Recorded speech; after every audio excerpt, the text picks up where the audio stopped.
Nobody disputes the important role of congressional oversight. I know firsthand how important it is to ask questions and demand answers of the federal government. In the ordinary course of business, that work informs the legislative process. In extraordinary times, when misconduct in the executive branch threatens to undermine our democratic institutions, congressional oversight can serve to protect the integrity of our republic.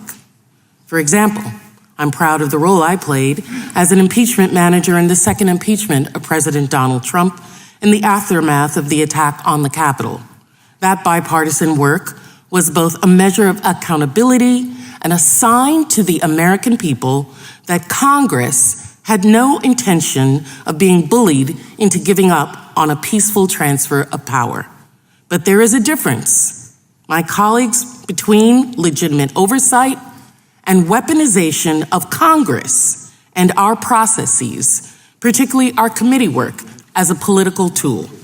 I'm deeply concerned about the use of this select subcommittee as a place to settle scores, showcase conspiracy theories, and advance an extreme agenda that risk undermining Americans' faith in our democracy.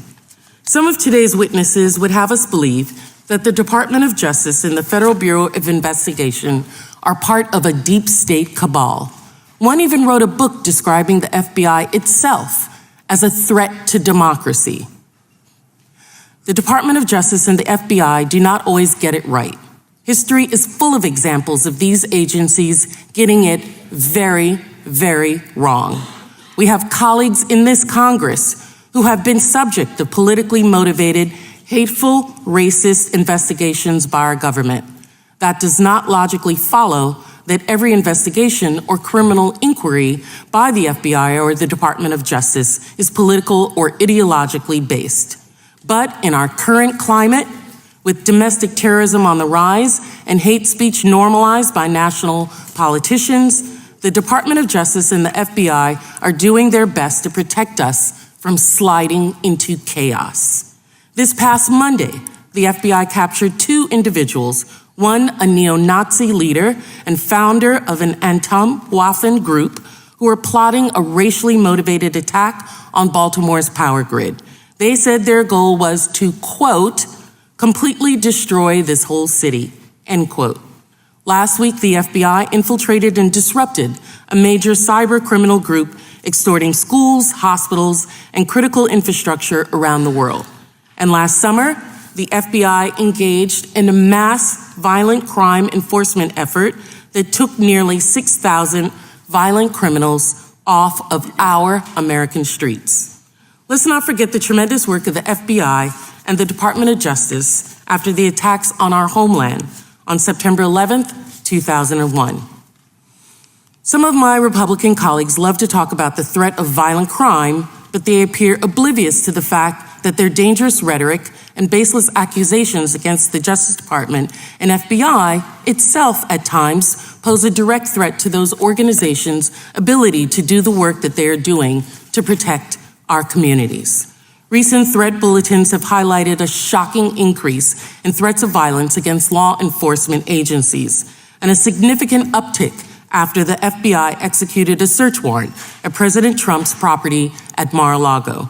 The Federal Law Enforcement Officers Association has vehemently denounced what he described as, quote, politically motivated threats that are unprecedented in recent history and absolutely unacceptable, end quote.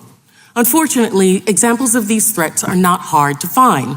Last year, someone threatened to plant a dirty bomb outside the FBI headquarters. Another attempted to storm the Cincinnati FBI field office while wearing body armor and carrying an AR-type rifle.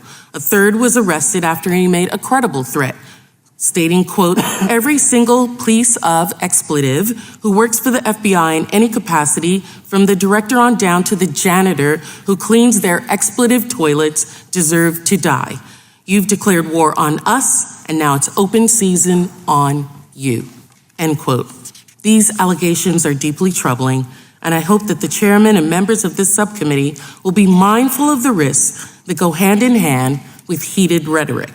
A rush to accusations and subpoenas without a factual basis and without any effort to engage with agencies through the accommodation process, flies in the face of due process and demeans congressional oversight process. It makes a mockery of our institution. As a former prosecutor, I'm even more troubled by the suggestion that the subcommittee may attempt to investigate ongoing criminal investigations.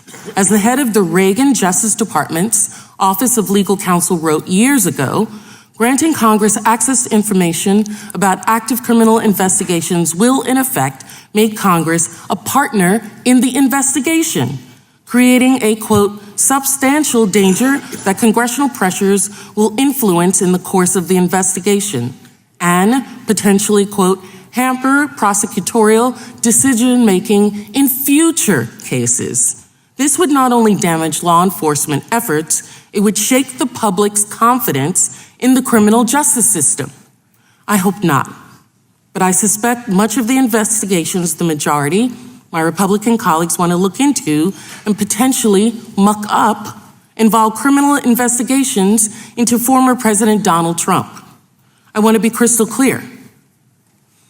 My Democratic colleagues and I will resist any attempt by this subcommittee to derail ongoing legitimate investigations into President Trump, any other president, and others within his orbit. During the course of this subcommittee's work, I suspect we will hear both members and witnesses describe the events of January 6, 2021 in ways that simply do not mesh with reality. When this happens, I would encourage everyone watching today to review the impeachment record and report of the January 6th Select Committee, which lays out the true facts in shocking detail. I recently sent a letter to the chairman noting that, despite our policy and political differences, I am hopeful that there may be matters of investigation within the stated mandate of the subcommittee under which we may collaborate. I meant this. I mean this. And I still hope that we can find common ground and explore it in a bipartisan manner that respects the due process rights and interests of all involved. The chair and his colleagues continually use the moniker of protecting free speech. That sounds good. I hope they all recognize that there is speech that is not constitutionally protected. Racist, hate, incitement to violence. And I also hope, and if the protection of free speech extends to all Americans. We'll see. I hope that we can use this subcommittee to conduct legitimate oversight to help advance policies to address the real challenges that Americans face every day, rather than undermine every agent, officer, and prosecutor on the job. Government abuses of power do not solely rest with the executive branch. It can, and we've seen it come from the legislative branch as well. On our present course, however, this exercise seems little more than a political stunt designed to inject extremist politics into the legislative oversight function and the justice system. The American people deserve better than that. Thank you, Mr. Chair, and I yield back.